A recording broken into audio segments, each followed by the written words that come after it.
Hello and welcome back to On-Chain Reaction. I'm your host James Bennett, and today we're going to be looking at what's going on with Bitcoin on and off the chain.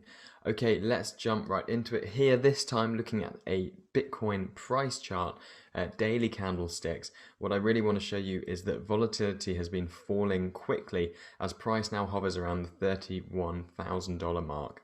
The two arrows on the right hand side demonstrate how from mid-June until today, which is 19th of July, you can see that Bitcoin is trading in a narrowing range, and over the last 3 or 4 days that sort of intraday price is really not moving very much, indicated by the very short candlesticks. What it tells us is that Bitcoin is in this state of flux, this equilibrium. It could break to the upside, break to the downside. Usually this is what happens after a compression of volatility. Right, so let's have a look through a few different metrics now to see if we can gauge which way we think it's going to break. So first off here, we're looking at the miner's position, so change in inventory on a daily basis. The blue bars there are the change in inventory. The gold line is the Bitcoin price, and there in the black circles, I've highlighted a few instances where miner selling has led to a fall in price since the market is in this state of equilibrium.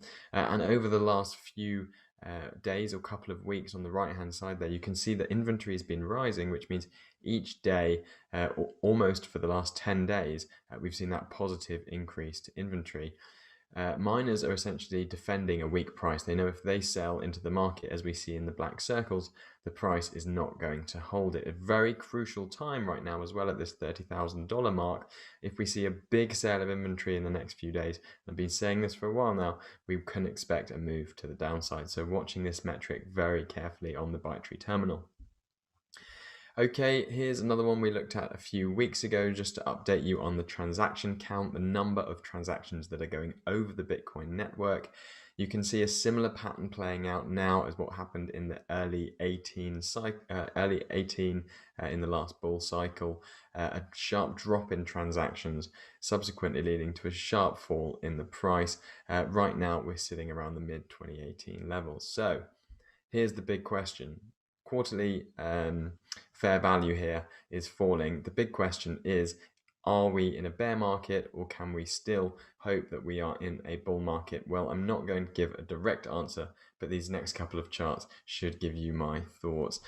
So here we're looking at fair value, quarterly fair value against Bitcoin in gold. Now the green and red highlights here, what I'm trying to show you is when fair value is rising, remember that fair value is a metric that where we use the on-chain transaction volume to derive what we think is a fair value for Bitcoin based on a network demand story. And when it's in green and when it's in rising and it's highlighted in green, you can see that the price is generally strong and in a bull market, and then those bear markets highlighted in red, each one has in common the fact that the fair value is falling on a negative slope during those periods.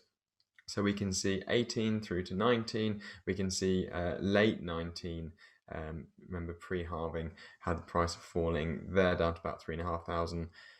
And then we can see on the right hand side, we've just turned to a negative slope of fair value. It is falling as price consolidates and slowly slips down towards the $30K mark. Is it a bear market? Well, I'll let you answer that one. And then the last slide here, we're looking at the Bitcoin network demand model, which was derived by ByteTree.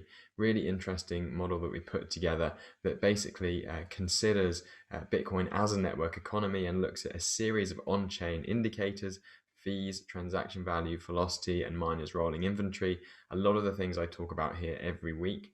And we come up with a sort of composite number based on those 6 different indicators. And that number you can see in the blue bars in the background. If we are between 0 and 3 on that score, then we're in cash. If we are 4, 5, or 6, then we are long Bitcoin. Now, running this from the beginning of this year, last year, January 20, we can see gold is the Bitcoin price with no strategy applied, and blue is the output of this model that we've built. And you can see, significant outperformance of the model against Bitcoin in the last 18 months. First selling or being out of the market during the liquidity crunch in March. Macro had a big part to play, but also on-chain demand had been waning. That fall in activity, in price, actually spurred on a new level of activity that then got us invested in the market. We've been invested all the way through up until May, or I should say the model has rather than we have. And then from May onwards, you can see that blue line is flat, which means that the network demand model indicated that there was a bear market. There you go. I did tell you my view, and it has been for the last 6 weeks. So unless now that indicator is on a 1, in a 0, we were on a 1, we're now on a 0. You can't see any bars on the far right hand side. Unless that goes back to a 4, then this model will remain in cash. Okay, that's it from me this week. A little short one, but if you do have questions or follow-up comments, then please do either pop them in the section below or reach out at info@bytetree.com. Have a great week.